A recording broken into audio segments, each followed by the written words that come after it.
చేస్తున్నానండి. మరి ఆరాధనలో భాగంగా కానుకల గురించి మాట్లాడుకుందాం. కొరింథీయులకు రాసినటువంటి రెండవ పత్రిక, అపోస్తలుడైన పౌలు గారు కొరింథీయులకు రాసినటువంటి రెండవ పత్రిక 8వ అధ్యాయంలో కొన్ని వచనాలు చదివి వివరించుకుందాం. సహోదరులారా, మాసిదోనియా సంఘములకు అనుగ్రహింపబడి ఉన్న దేవుని కృపను గురించి మీకు తెలియజేయుచున్నాను. ఎలాగనగా వారు బహు శ్రమల వలన పరీక్షింపబడగా అత్యధికంగా సంతోషించిరి, మరియు వారు నిరుపేదలైనను వారి దాతృత్వం బహుగా విస్తరించెను. ఈ కృప విషయంలోనూ పరిశుద్ధుల కొరకైన పరిచర్యలో పాలుపొంది విషయంలోనూ మనపూర్వకముగా మమ్మును వేడుకొనుచు వారు తమ సామర్థ్యం కొలదియే గాక సామర్థ్యము కంటే ఎక్కువగాను తమంతట తామే ఇచ్చిరని మీకు సాక్ష్యం ఇచ్చుచున్నాను. ఇదియుగాక మొదట ప్రభువునకును దేవుని చిత్తం వలన మాకును తమ్ముడు తామే అప్పగించుకున్నది. ఇంతగా చేయదురని మేము అనుకొనలేదు. కావున తీతు ఈ కృపను ఎలాగూ పూర్వం మొదలుపెట్టను అలాగున దానిని మీలో సంపూర్ణం చేయమని మేము అతను వేడుకుంటుమి. మీరు ప్రతి విషయంలో అనగా విశ్వాసమందును, ఉపదేశమందును, జ్ఞానమందును, సమస్త జాగ్రత్త యందును, మీకు మా ఎడలున్న ప్రేమ యందును ఎలాగ అభివృద్ధి పొందుచున్నారో అలాగే మీరు ఈ కృప యందు కూడా అభివృద్ధి పొందినట్లు చూసుకొనిడి. ఇక్కడ ఒక సంఘం మనకు కనబడుతూ ఉంది. కొన్ని సంఘాలు మాసిదోనియా సంఘంలో అంటే ఫిలిప్పి దేశంలో ఉండేటటువంటి ప్రముఖమైన పట్టణం.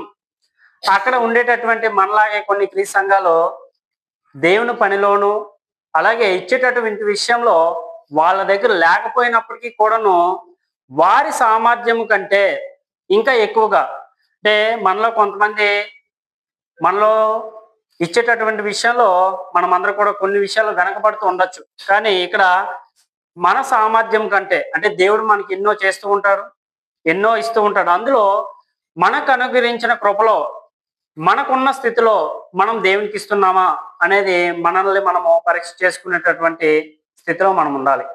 కాబట్టి మనం దేవునికి ఇస్తున్నాము, దేవుని కోసమే మనము పని చేస్తున్నాము, ఇది నేను ఇచ్చేటటువంటి భాగము దేవుని కోసము లేదంటే సంఘం క్షేమాభివృద్ధి చెందేటటువంటి విషయంలో బాగా ఉపయోగపడుతుంది అని నా మనసుకు అనిపించేటప్పుడు మనం కూడాను మన స్థితి లేదంటే మనకు కలిగిన దానికంటే నేను ఎక్కువగా దేవుని కోసం ఇవ్వాలి, దేవుని పని కోసం నేను నా వంతు సహాయం చేయాలి.